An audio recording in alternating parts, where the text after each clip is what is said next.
So hello students, welcome back to my channel. In the previous video, we discussed about the fundamental duties. Moving ahead with the next part, after part 4a, we are having constitutional position of the president.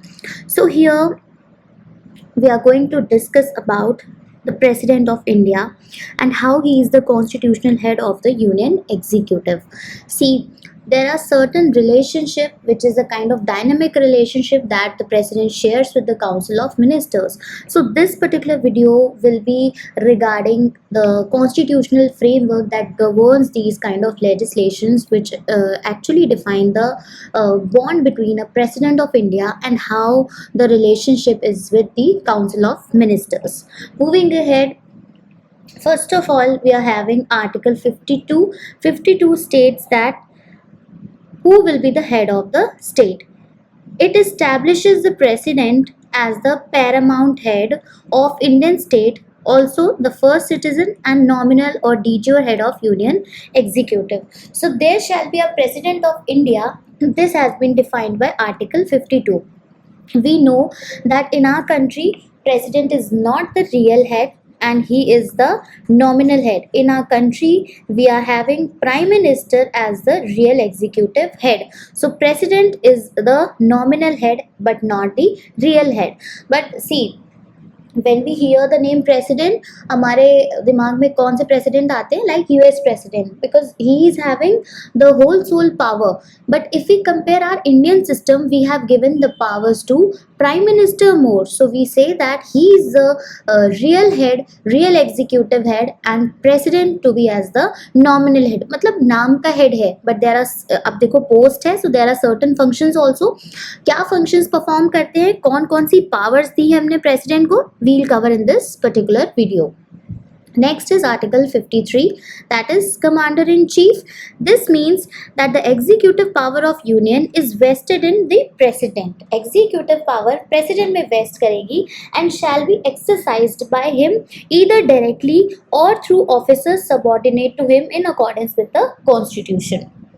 पहला तो article 53 ये बताता है कि हमारे पास executive में we are having president as our head, हमने उनको हेड की पोजीशन दी है. फर्स्ट सिटीजन तो आर्टिकल 52 में ही वी हैड टोल्ड. दूसरा, इट फर्दर एलैबोरेट्स कि या तो इधर डायरेक्टली और या फिर थ्रू ऑफिसर्स, जो भी प्रेसिडेंट के नीचे ऑफिसर्स काम करेंगे, he has to particularly they have to in consideration in recommendation with the president, they had to further perform the function, but all those functions will be in the accordance with the constitution. यहाँ पे एक और point add हुआ that he will be serving as a supreme commander of the Indian armed forces, यानी he will be the head of armed forces and he will represent union, represent करेगा union को both domestically and internationally, यानी कि जितने भी armed forces हैं वो हमारे अंडर आएंगी, under the heads of the president, और प्रेसिडेंट दोनों तरह से काम करता है, दोनों तरह से उसको रिप्रेजेंट करेगा both nationally and internationally.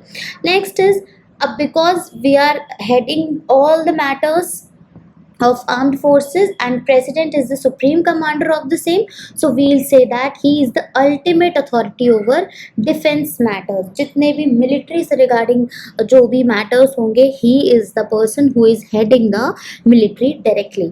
So therefore he is not having the position like American president, क्योंकि American president के पास real executive की power होती है.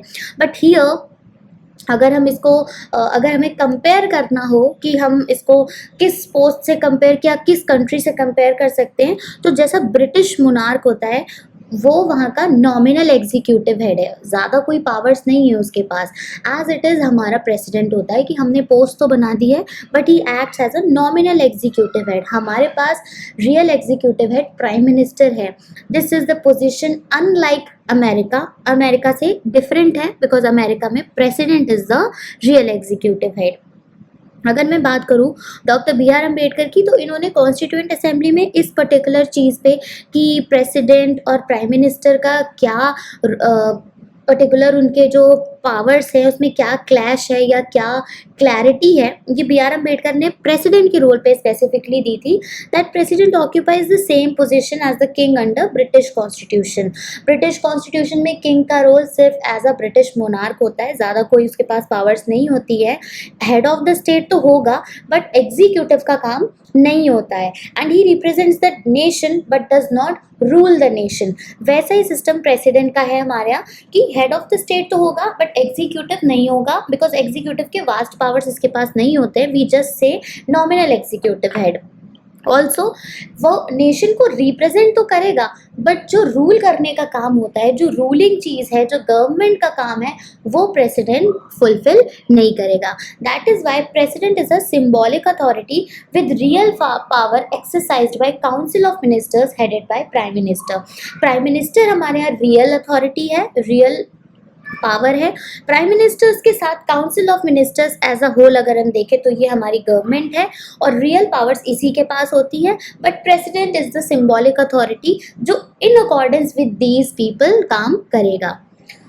Now coming on to the next part of the slide, that is कि president का election कैसा होता है, प्रेसिडेंट का टर्म ऑफ ऑफिस क्या है। सो जो ये दो चीज़ें दी हुई है that has been mentioned under 54, 55, 56 and 57। 54 क्या कहता है that there would be indirect elections. 54, 55 को if we combine so there is a process जहाँ पे ये समझाया गया है that president is not directly elected by the people. ये एक इलेक्टोरल कॉलेज के थ्रू ये पर्टिकुलर प्रेसिडेंट को हम इलेक्ट करते हैं। इसका इनका ब्रॉड रिप्रेजेंटेशन होता है by both union and states. So union किस तरह से, because elected members of both parliament work on this. दोनों मेंबर्स के जो दोनों हाउसेस के जो मेंबर्स हैं वो इलेक्ट करते हैं, plus the elected members of legislative assemblies of states and union territories. So वहाँ की भी जो स्टेट लेजिस्लेटिव है, जो वहाँ का हमारा लेजिस्लेचर है स्टेट लेजिस्लेचर का, वहाँ के भी मेंबर्स इसमें वोट करते हैं। सो द डायरेक्शन है the particular election is indirect not direct election. But अगर हम बात यहीं पे अगर प्रेसिडेंट की करें, president is being elected by direct election. Indirect election होगा and important articles are article 54 and 55 if we compare the representative election which is indirect. Now next is proportional representation. किस तरह से डायरेक्शन होता है, there is a proportional representation by means of single transferable vote. हर person को एक single vote दिया जाता है, उससे बाद में वोटिंग होती है। प्रोपोर्शनल रिप्रेजेंटेशन होता है of each of the part of country, क्योंकि यूनियन स्टेट्स और जो लेजिस्लेचर्स हैं उनके मेंबर्स, पार्लियामेंट है उनके members, they all are contributing towards this particular voting. And the president serves the term of 5 years, article 56 में दिया हुआ है, and he is eligible for reelection also under article 57 for providing the continuity in leadership. अगर the president is fit for re-election, if he is eligible, if he is wanted by these members who are electing the same, can be he is eligible for re-election again after the finishing of his previous term. So I hope this article 54, 55, 56, 57 we are clear. Now the next topic is the executive powers of president. अब हमने इनको power क्या क्या दे रखी है and specifically talking about the executive powers. Executive powers में if we compare article 53 and 75, first is union actions। जितने भी executive actions होंगे यूनियन गवर्नमेंट की साइड से, those are formally conducted on the name of president। President की side से ही conduct होते हैं। formally conducted in the president's name मतलब the president is just the name। President के नाम के अंडर में जो भी actions हो रहे हैं those actions are being done by the executive body, and executive body consists of prime minister, and with prime minister we are having council of ministers।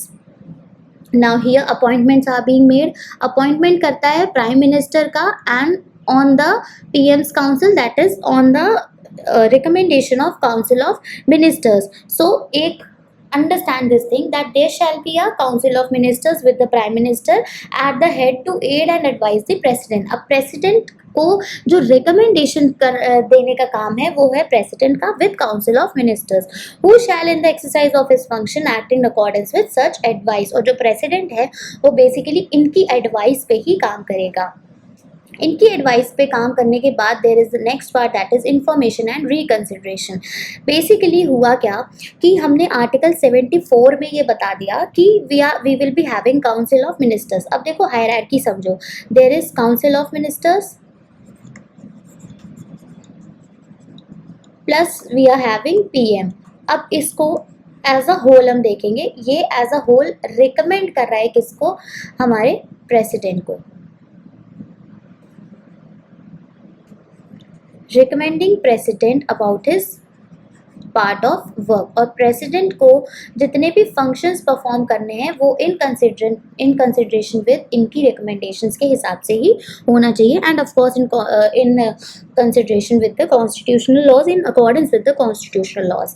42nd constitutional amendment कहता है, जो 1976 में आया, उसने बोला कि ये जो प्रेसिडेंट है इनके लिए ये ऑब्लिगेशन है that he has to act in accordance with the advice, जो भी एडवाइस काउंसिल ऑफ मिनिस्टर्स और पीएम इनको दे रहे हैं।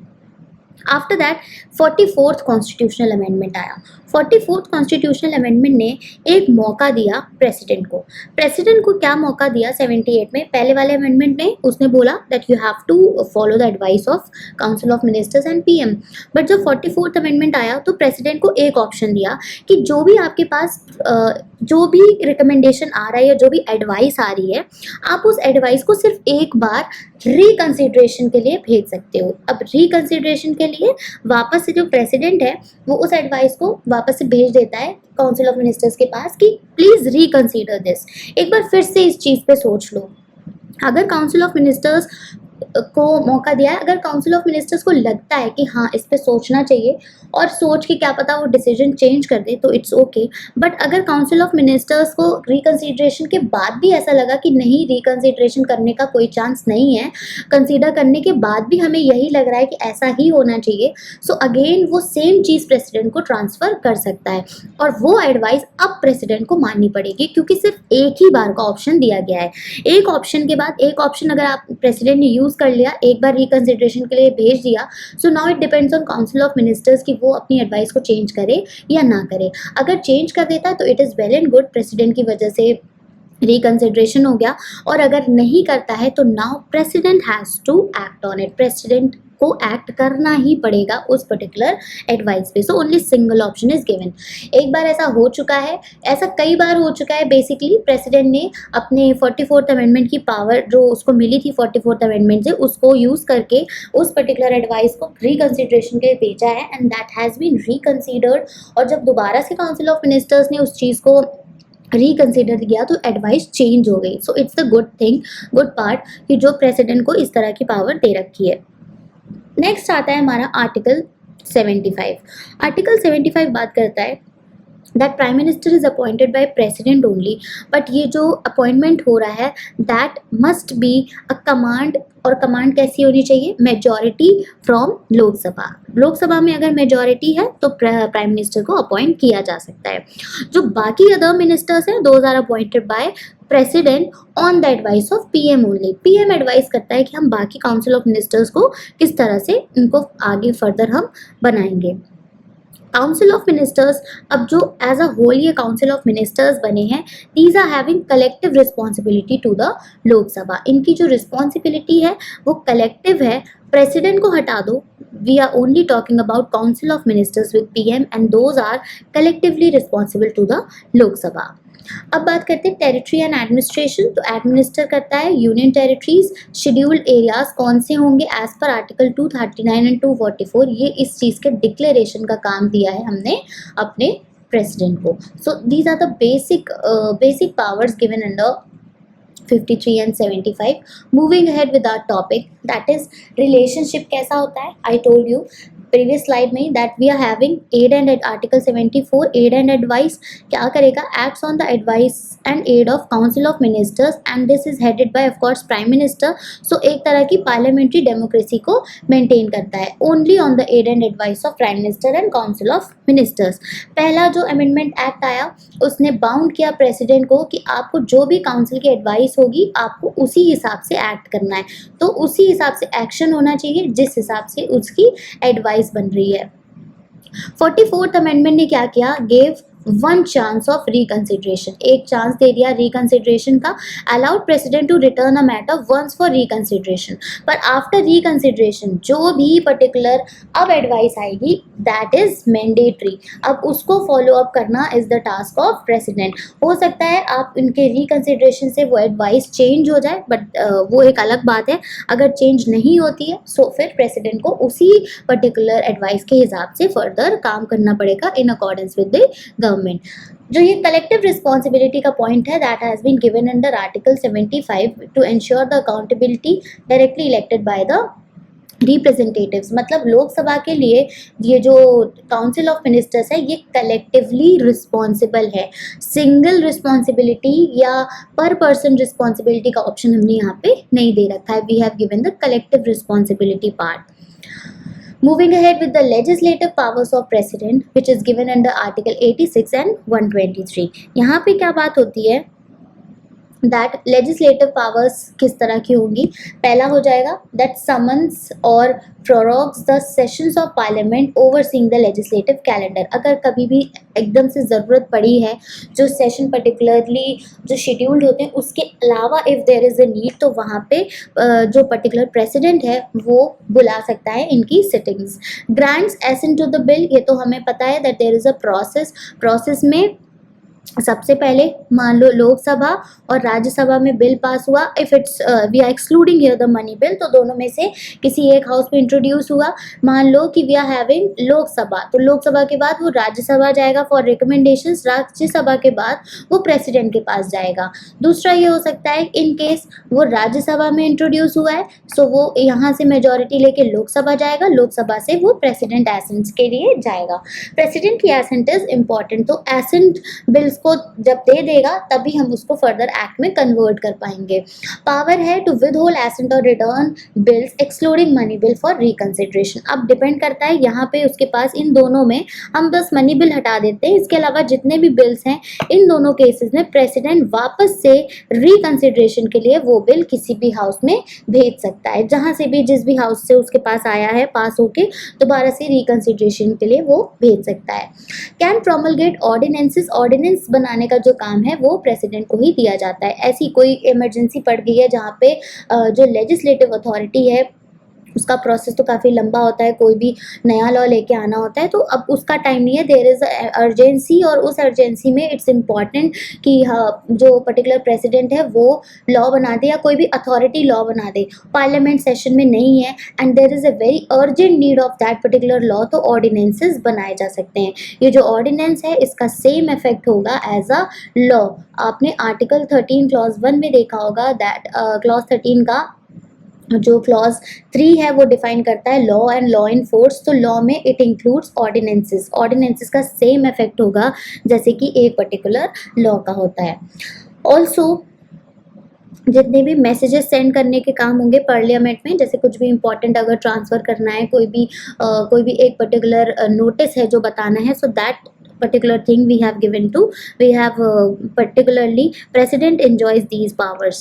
President का जो रोल है it extends beyond mere formality to active participate in the legislative processes, क्योंकि checks and balances लगाने का काम भी president ही करेगा जो भी parliamentary system में चल रहा है उसके ऊपर, all the actions which are being done under the parliament। ये जो powers हैं these are ordinance, basically अगर हम ordinance making power करें so this is reflecting the influence of policy and governance, जहाँ पे parliament is not convened। यहाँ पे देखो ordinance का, देखो एक लॉ का पूरी तरह से एक लॉ का पार्ट होता है ordinance. Law, ordinance is a kind of law, जैसे लॉ है वैसे ऑर्डिनेंस है, but we are not seeing president as a legislature, president legislature के बाहर है, but somehow we have given this legislative power to president, law बनाने की power भी हमने प्रेसिडेंट को कहीं ना कहीं दे रखी है, जिससे कि जो प्रेसिडेंट है वो अर्जेंट सिचुएशन में कुछ ऐसे लॉज बना सकता है which have the applicability of same as law, जिसको हम ऑर्डिनेंस बोलेंगे।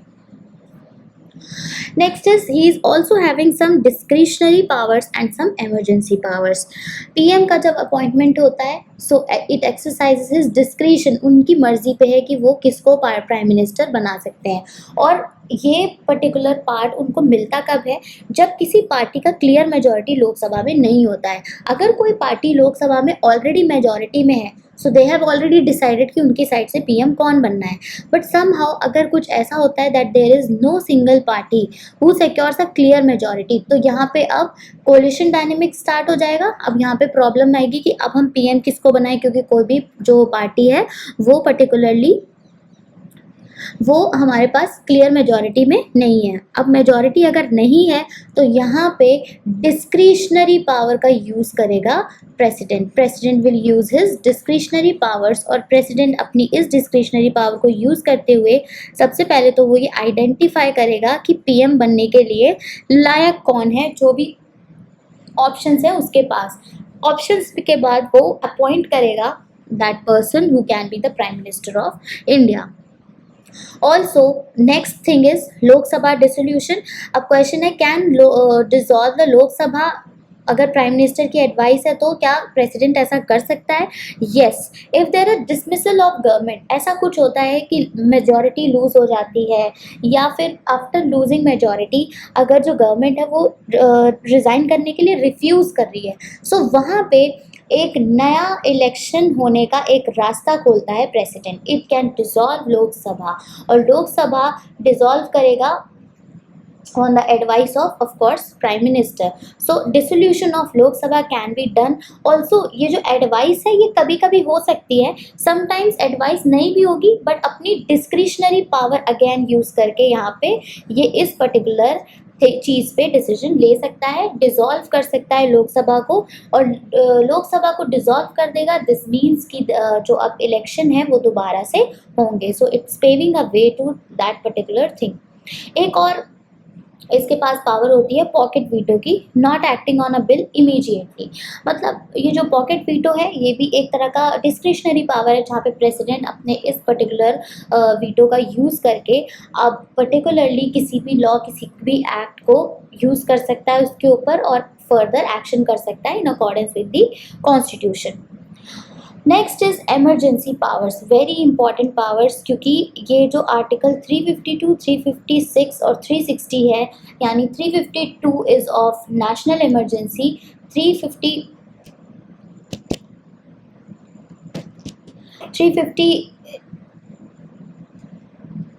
352 is of national emergency and 356 is of state emergency and last 360 is of financial emergency। हमारी कंट्री में नेशनल भी लग चुकी है, हमारी कंट्री में स्टेट तो बहुत बार लग चुकी है और फाइनेंशियल इमरजेंसी अभी तक नहीं लगी है। ये जो 352, 356 और 360 का डिक्लेरेशन होता है ये आएगा प्रेसिडेंट की साइड से। प्रेसिडेंट ही डिक्लेयर करेगा दीज एमरजेंसीज। अब नेशनल इमरजेंसी है तो पूरी कंट्री पे प्रेसिडेंट का रूल आ जाएगा, गवर्नमेंट मशीनरी फेल हो जाएगी, उसको वो पूरी तरह से डिसॉल्व हो जाती है, प्रेसिडेंट का कंप्लीट रूल हो जाएगा। But when we talk about state, state का जब भी ऐसा हम देखते हैं कि उस स्टेट में या तो कोई एक्सटर्नल एग्रेशन आ रहा है या फिर कोई आर्म्ड रिबेलियन है या फिर there is the government failure, machinery fail हो गई गवर्नमेंट की, सो वहाँ पे अब कोई दूसरा ऐसा अथॉरिटी नहीं है जो उसको फर्दर रेगुलेट कर सके, उस स्टेट में लॉ एंड ऑर्डर मेंटेन कर सके। तो ऐसे में हम प्रेसिडेंट का रूल लगा देते हैं उस स्टेट इमरजेंसी पे। इसको हम कॉन्स्टिट्यूशनल इमरजेंसी भी बोलते हैं, जहाँ पे president is directly ruling that particular state. तो यहाँ पे इमरजेंसी पावर्स को भी जब डिक्लेयर करेगा इमरजेंसी, सो वो प्रेसिडेंट की पावर है। ऑल्सो जब डिक्लेरेशन हो जाएगा सो रूल प्रेसिडेंट का रहेगा, वहाँ पे प्रेसिडेंट हेड कर रहा होगा। So this power we have given to president only. Now we have judicial and pardoning powers. Pardoning powers are given under Article 72. Pardoning powers में जो हमारा जो प्रेसिडेंट है उसका बहुत इंपॉर्टेंट रोल होता है। अब हम बात करते हैं पहले अपॉइंटमेंट ऑफ जजेस की, जहाँ पे इंडियन जुडिशरी में जो अपॉइंटमेंट है, if we specifically talk about supreme courts and high courts, so वहाँ पे president plays an important role. President judicial power का भी कई बार यूज़ करते हैं, जिसको हम कहते हैं एग्जीक्यूटिव क्लेमेंसी। और इसमें जो पार्लियामेंट है, जो हमारा जो प्रेसिडेंट है, उसका इम्पॉर्टेंट रोल होता है। पार्डनिंग पावर्स किस तरह से होंगी? पार्डनिंग पावर्स स्पेसिफिकली 72 में दिया गया है, जहाँ पे प्रेसिडेंट के पास पावर है टू ग्रांट पार्डन्स, रिप्रीव्स, रेस्पाइट्स और रेमिशंस ऑफ पनिशमेंट। यहाँ पे हम बेसिकली आर्टिकल 72 के अंदर ऐसी प्रेसिडेंट को पावर दे रहे हैं जहाँ पे जो ऐसे केसेस होते हैं जहाँ पे पनिशमेंट दे दिया जाता है। अब देखो डिफरेंसेस है। If we talk about military courts, अगर मान लो कोर्ट मार्शल हो गया है या फिर ऐसे कोई केसेस हैं जहाँ पे पनिशमेंट या जो सेंटेंस है वो जो ऑफेंस, जो मतलब जिस भी ऑफेंस की वजह से उसने किया है that is against union law, या फिर जहाँ पे ऐसे केसेस हैं जहाँ पे डेथ सेंटेंस दे दिया गया है। अब वो किसी भी लॉ के अकॉर्डेंस में हो सकता है, may be union law, may be state law. अगर इस तरह के कोई भी एक्ट्स, अगर केसेस हैं, अगर इस तरह के केसेस पहुंचते हैं प्रेसिडेंट के पास, सो प्रेसिडेंट के पास पावर होती है कि वो पार्डन कर सकता है। पार्डन का मतलब होता है complete absolution of the offence and punishment. तो कन्विक्ट को एज अ इनोसेंट ट्रीट करा जाएगा अगर प्रेसिडेंट ने कंप्लीट पार्डन यूज़ कर लिया। कंप्लीट पार्डन के बाद आता है कम्यूटेशन, जहाँ पे आप क्या करते हैं कि जो पर्टिकुलर पनिशमेंट दिया गया है उस पनिशमेंट से थोड़ा सा उसको रिलीव कर दें, या जो लाइटर वाला पनिशमेंट है वो दे दें। जैसे इफ़ आई गिव एग्जांपल कि अगर पनिशमेंट मिला था डेथ का, आपने क्या किया, डेथ को चेंज करके लाइफ इम्प्रिजनमेंट में कन्वर्ट कर दिया, तो यहाँ से क्या है, हम लाइटर मोड पे आ गए। एक होता है रेमिशन। रेमिशन का मतलब होता है reduction in the quantum of जो भी सेंटेंस दिया गया है। फॉर एग्जांपल 20 ईयर्स का दिया गया था मे बी, और हम 10 ईयर्स पे आ गए। सो ये पार्डनिंग पावर जो है ये प्रेसिडेंट के पास है। ये जो कम हो रहा है ये प्रेसिडेंट कर सकता है। रेस्पाइट का मतलब होता है awarding lesser sentence on account of special circumstances like pregnancy और any kind of disability. Respite कर दिया मतलब कुछ ऐसा पर्टिकुलर सिचुएशन है उस पर्सन के पास जिसकी वजह से उसके सेंटेंस को कम करना है। वही जैसे मान लो कि कोई 10 साल का हमें मिला था सेंटेंस, 5 ईयर्स का कर दिया because that lady is pregnant और that person is disabled person. Reprieve करने का मतलब होता है temporary stay of execution of sentences specially in death penalty cases, जिससे कि जुडिशियल रिव्यू या फिर अपील की जा सके। एक तरह का रिप्राइव का मतलब होता है स्टे लगा देना, stay on that particular death sentence. एक टेम्परेरी स्टे है और उस टेम्परेरी स्टे से जो पर्टिकुलर पर्सन है वो ज़्यादातर ऐसा डेथ पेनल्टी केसेस में होता है, और जो पर्सन है उसको मौका दिया जाता है कि तुम दोबारा से जुडिशियल रिव्यू को अलाउ करवा पाओ या फिर अपील कर पाओ। So this you can say that एक तरह की ऐसी पावर है जो mercy specifically in the case of capital punishments use होती है या अदर सीवियर पेनल्टीज़ में यूज़ किया जाता है, जिससे कि जुडिशियल प्रोसेसेस पे एक चेक लग पाए। इम्पॉर्टेंट क्यों है? क्योंकि इसमें देखो जब फाइनल वर्डिक्ट आ गया तो अब उस पर्सन के पास अब उसको एक ऐसा मौका दिया जाता है कि आप जाके एप्लीकेशन फाइल कर सकते हैं प्रेसिडेंट के पास, और वो जो प्रेसिडेंट है वो अपनी पावर को यूज़ करते हुए उस पर्टिकुलर पर्सन की जो सज़ा है उसको या तो कम कर देता है और या तो माफ़ भी कर सकता है, एंड मे बी उसको किसी तरह का एक टेम्परेरी स्टे भी दे सकता है डिपेंडिंग ऑन कि केस क्या है। जो पावर्स की अभी हम आर्टिकल 72 में बात कर रहे हैं, सेम ऐसा एक आर्टिकल है आर्टिकल 161। इस आर्टिकल 161 में वो सारी पावर्स जो प्रेसिडेंट को दी हुई हैं एज इट इज़ वो पावर्स गवर्नर को दी गई है। If we talk about state, governor of state भी इन्हीं सारे सिमिलर पावर्स को एंजॉय करता है अंडर आर्टिकल 161। इनकी पावर जो है वो थोड़ी सी नैरोअर होती है। इनकी पावर नैरो ऐसे है कि कोर्ट मार्शल के केसेस में गवर्नर एक्ट नहीं कर सकता because president is the supreme head, और डेथ सेंटेंसेस के केसेस में भी यहाँ पे गवर्नर की पावर थोड़ी सी कम है। अगर प्रेसिडेंट है तो वो डेथ पेनल्टी के केसेस में पार्डन कर सकता है बट नॉट गवर्नर। गवर्नर सिर्फ ग्रांट कर सकता है यही reprieve, respite, रेमिशन and commutation in the death sentences, but बाकी केसेस में जो डेथ पेनल्टी के केस है उसमें सिर्फ प्रेसिडेंट को ही पावर दी गई है। Now coming on to the checks and balances, that is impeachment and vacancy. Impeachment है अंडर आर्टिकल 61 जो कहता है कि if there is a certain thing which is कि पार्लियामेंट में जो इनका जो प्रेसिडेंट है, president is found of doing something violation of constitution या doing some act which is against the constitution, so इनको इम्पीच किया जा सकता है बाय पार्लियामेंट। अब पार्लियामेंट में जब इम्पीच करोगे so special majority is required in both the houses. अगर स्पेशल मेजोरिटी मिल जाती है so that will be the point जहाँ से प्रेसिडेंट को उनके ऑफिस से रिमूव कर दिया जाएगा। And this article is important because it keeps the check on presidential authority कि वो पर्टिकुलर जो पोस्ट पर्सन होल्ड कर रहा है वो अपने जो उसका एम्बिट है यानी जो उसका सर्कल ऑफ पावर है उस पावर से बियॉन्ड कोई काम ना करे। If there is something which is not in accordance with the law so वहाँ पे ये क्वेश्चन पार्लियामेंट में उठ सकता है और पार्लियामेंट में दोनों हाउसेस से स्पेशल मेजॉरिटी से अगर पास हो जाता है so that means that president is being impeached by parliament. Next is vacancy.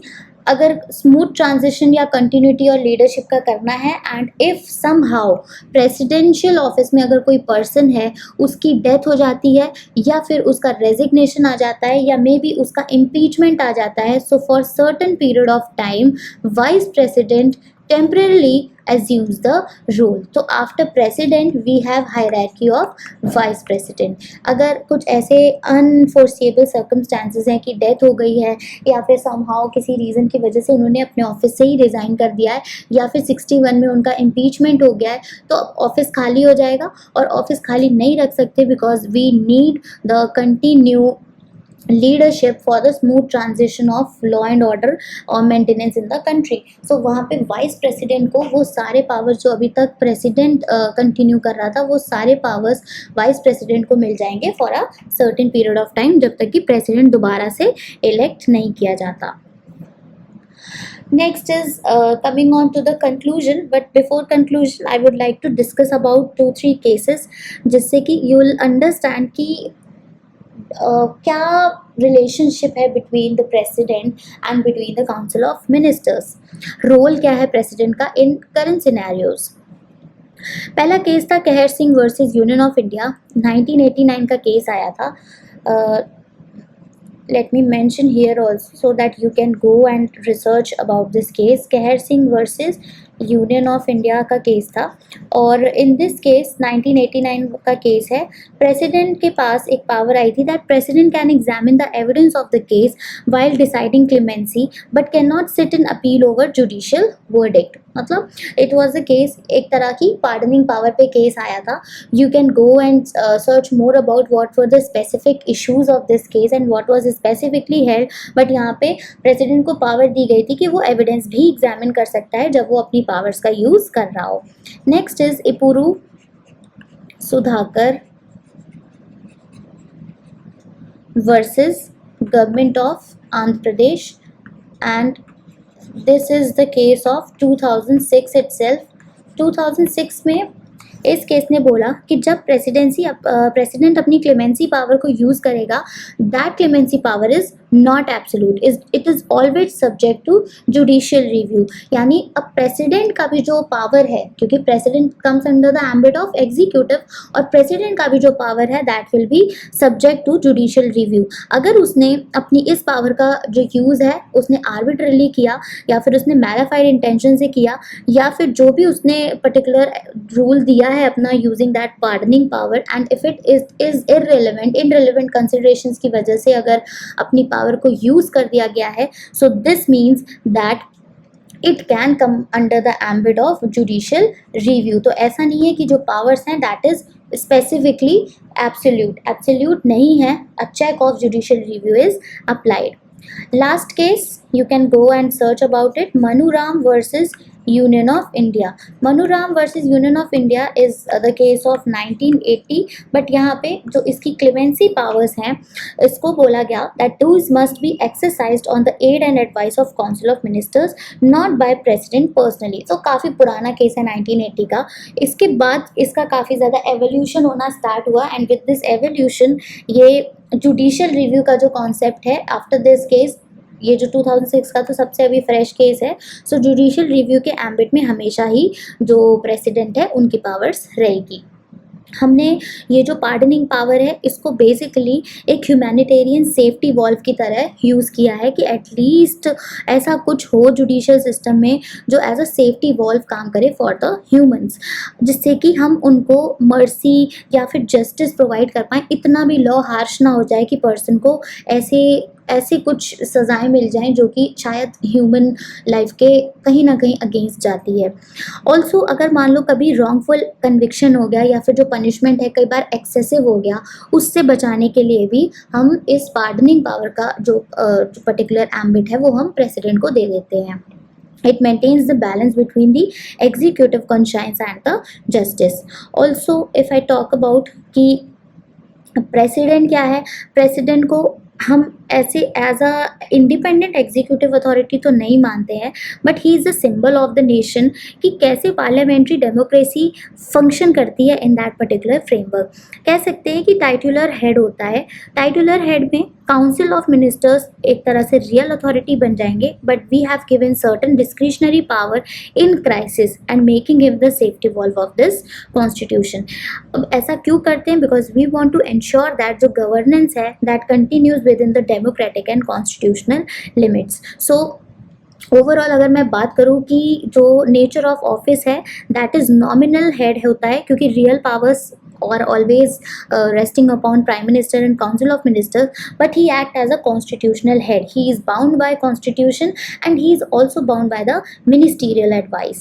Ceremonial role होता है because he actually represents country India, और ये जो representation है ये unity and continuity of the state को लेके होता है। checks and balances का role I have already told you कि discretionary powers को use करते हुए checks and balances लगा सकता है। so we can say that he ensures the robust function of India's parliamentary democracy, and उनका जो relationship है with council of ministers it retains as crucial reserve powers, क्योंकि प्रेसिडेंट के पास भले ही उनके एडवाइस में काम करने का जो फर्दर जो ऑब्लिगेशन दिया गया वो तो है, but also he has certain reserve powers with him also.